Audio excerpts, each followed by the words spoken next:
You slept 8 hours last night, yet you woke up feeling completely exhausted. That shouldn't happen. But your brain may be following a completely different biological rulebook than you think. For your entire life, you have been told a very simple equation. 8 hours of sleep equals full energy. You go to bed at a reasonable time. You set your alarm. You wake up 8 hours later.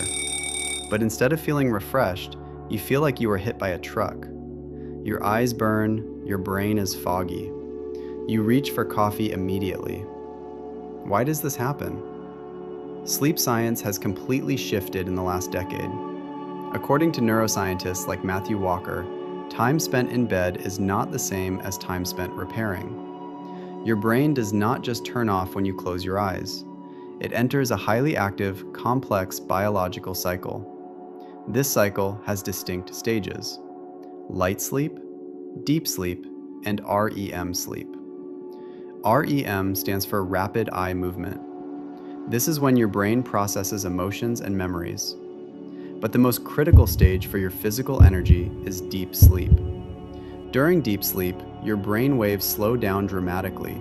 Your heart rate drops. Your body releases a massive pulse of human growth hormone. This specific hormone repairs your muscles, your tissues, and your immune system. At the exact same time, your brain initiates a physical cleaning process. Researchers at the National Institutes of Health call this the glymphatic system. The glymphatic system. Think of it as a biological dishwasher for your brain. During the day, your brain cells produce toxic waste byproducts just by functioning.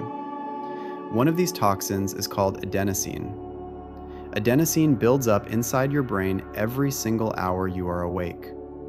It is the specific chemical that makes you feel sleepy. During deep sleep, your brain cells literally shrink in size. This allows cerebrospinal fluid to rush in and violently wash away the adenosine. When you wake up, the adenosine is completely gone. You feel instantly energized. But here is the massive biological problem. You can sleep for 8 full hours and get almost zero deep sleep. This brings us to the biggest myth in modern sleep science: the persistent belief that duration guarantees recovery. That is biologically false. If your deep sleep is constantly interrupted, the biological dishwasher never finishes its wash cycle. You wake up with a brain still completely flooded with adenosine. You wake up physically intoxicated by your own cellular waste. So what exactly is destroying your deep sleep? Researchers at Harvard Medical School point to several hidden culprits. The first is your core body temperature. To successfully enter deep sleep, your core temperature must drop by about 2 to 3 degrees.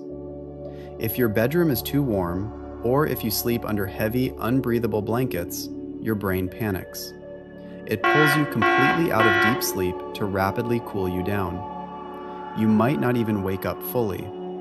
You just shift into shallow, light sleep. You spend 8 hours in light sleep thinking you slept incredibly well. The second culprit is late-night digestion. Digesting food requires a massive amount of metabolic energy and blood flow. If you eat a large meal right before bed, your core temperature naturally rises. Your digestive system works overtime while you are unconscious. Your body is forced into a biological dilemma.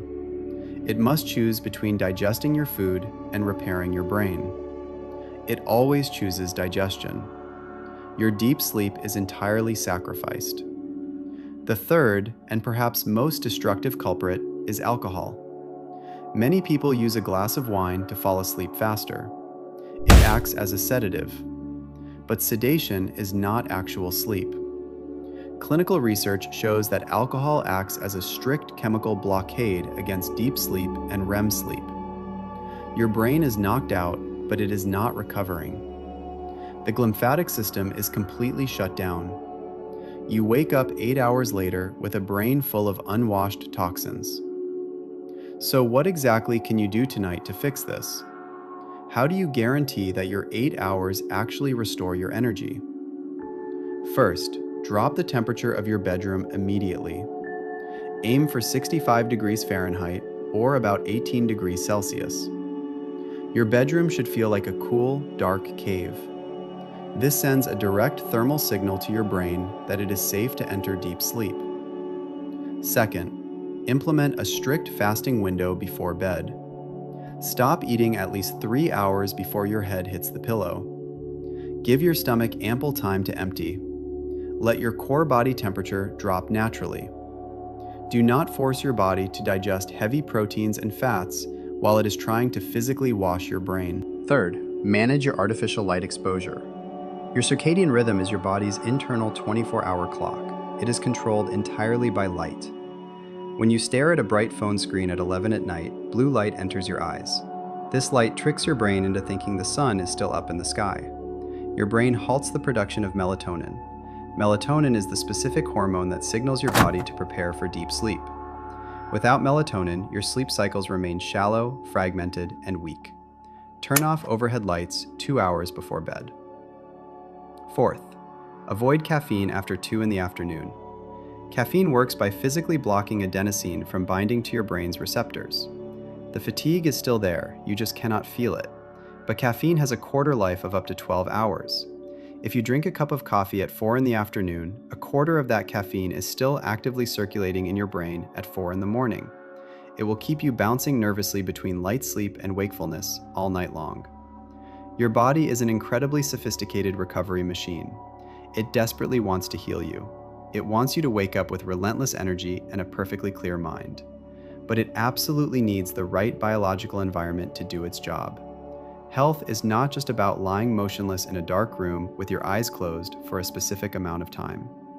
It is about respecting the deep, complex cycles your brain requires to wash away the stress of the day. You slept 8 hours last night, so maybe the question was never how long you slept, but whether your body was able to truly recover.